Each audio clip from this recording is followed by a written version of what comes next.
युधिष्ठिर ने पूछा, मधुसूदन, अब कृपा करके यह बताइए कि आश्विन के शुक्ल पक्ष में किस नाम की एकादशी होती है।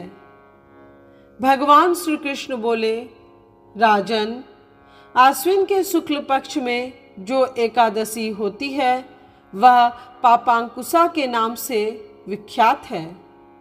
वह सब पापों को हरने वाली तथा उत्तम है।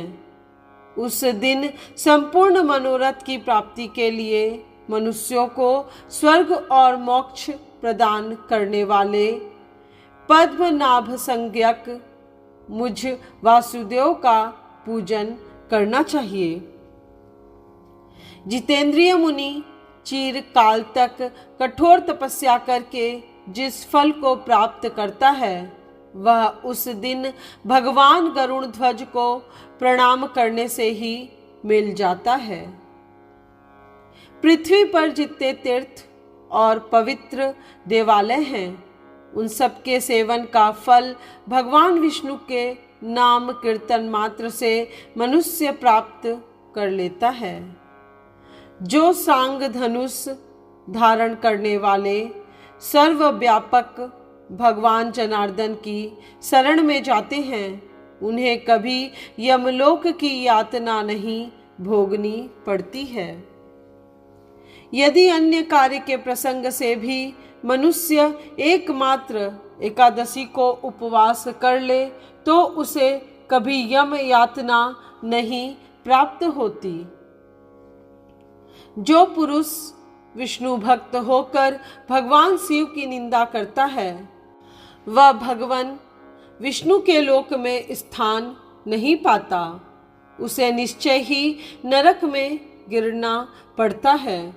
इसी प्रकार यदि कोई सेव या पाशुपत होकर भगवान विष्णु की निंदा करता है तो वह घोर रौरव नरक में डालकर तब तक पकाया जाता है जब तक कि 14 इंद्रों की आयु पूरी नहीं हो जाती।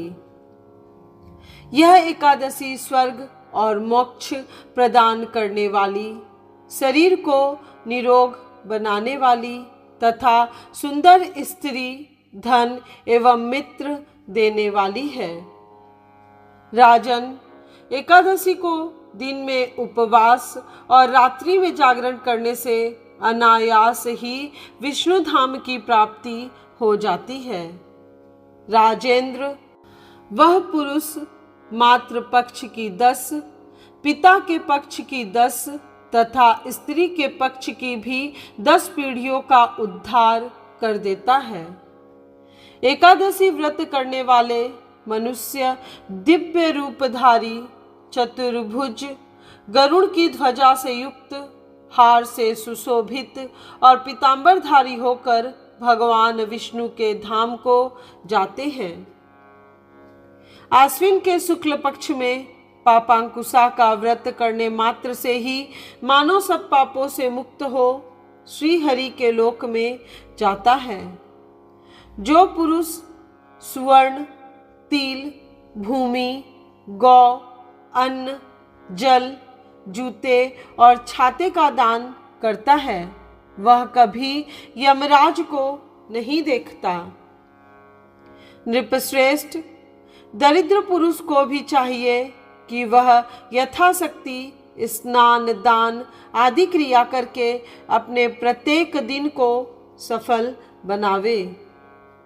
जो होम, स्नान, जप, ध्यान और यज्ञ आदि पुण्य कर्म करने वाले हैं उन्हें भयंकर यम यातना नहीं देखनी पड़ती। लोक में जो मानव दीर्घायु, धनाढ़, कुलीन और निरोग देखे जाते हैं वह पहले के पुण्यात्मा हैं।